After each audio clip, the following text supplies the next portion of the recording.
नमस्कार दोस्तों, आज की रोमांचक और रहस्यमयी कहानी शुरू करने से पहले मैं चंद लाइनें बोलना चाहूँगा। हलचल हुआ करती थी जहाँ कभी, अब वो वीराने हो चले हैं। तो दोस्तों, आज मैं आपको दास्तां सुनाऊंगा एक ऐसे किले की जो भारत का सबसे खौफनाक, भयानक, भूतिया और वीरान पड़ा हुआ किला है। यह किला इतना भयानक है कि भारत सरकार को भी इस किले के बाहर बोर्ड लगाना पड़ा, जिस पे लिखा हुआ है कि सूर्यास्त होने के बाद इस किले में घुसना मना है और घुसने वाले पर कानूनी कार्रवाई की जाएगी। तो दोस्तों, कौन सा है ये किला और कहां पर है, यह सब जानने के लिए अंत तक बने रहिएगा। और आपने अगर मेरा चैनल अभी तक सब्सक्राइब नहीं किया है तो कृपया करके सब्सक्राइब कर लीजिएगा। आज की कहानी है रहस्य भानगढ़ के किले का, और आप देख रहे हैं अद्भुत दुनिया, अद्भुत अकल्पनीय रहस्यमय कहानियों की दुनिया। चलिए अपनी कहानी पर लौटते हैं। तो दोस्तों, यह भयानक किला राजस्थान के अलवर डिस्ट्रिक्ट में है।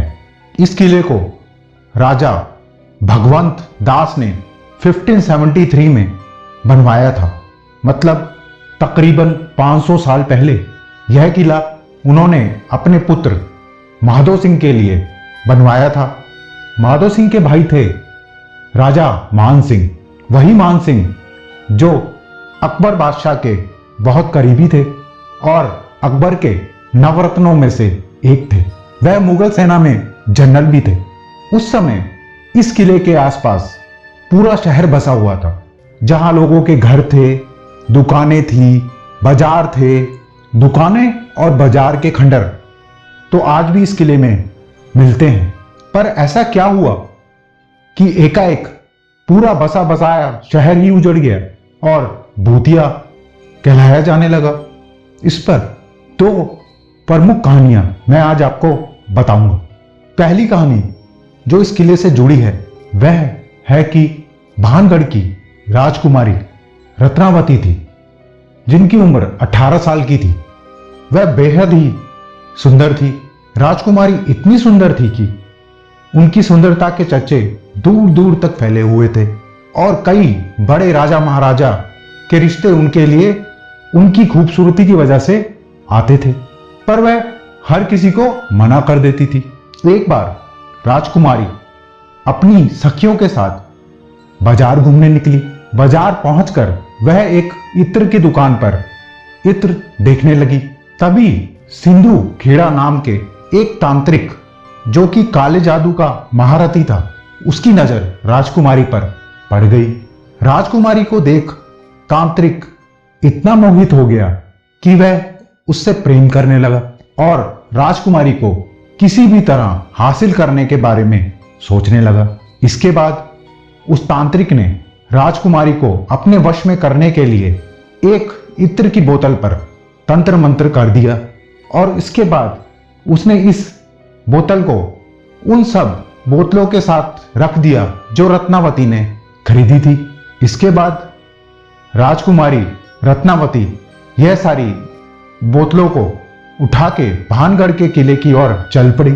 पर जब तांत्रिक इस बोतल को रख रहा था, उस समय राजकुमारी की एक सखी ने देख लिया था और इस बारे में उसने राजकुमारी को बता दिया। जब राजकुमारी को यह सब पता चला तो उसने इस बोतल को एक बड़े से पत्थर पर दे मारा। उस समय तांत्रिक राजकुमारी और उसकी सखियों का पीछा कर रहा था। यह बोतल जब पत्थर से टकरा के टूटी तो कहते हैं कि वह तंत्र मंत्र बोतल से निकलकर पत्थर में आ गया और वह बड़ा सा पत्थर लुढ़कने लगा और उसने उस तांत्रिक को कुचल दिया। उस इत्र में तांत्रिक ने एक तंत्र मंत्र किया था। उस तंत्र मंत्र से जो भी इस इत्र को लगाएगा वह खींचकर उस तांत्रिक के पास पहुंच जाएगा। पर उसको यह अंदेशा नहीं था कि राजकुमारी इस इत्र की बोतल को पत्थर पर दे मारेगी और राजकुमारी की जगह पत्थर उसकी ओर खींचा चला जाएगा।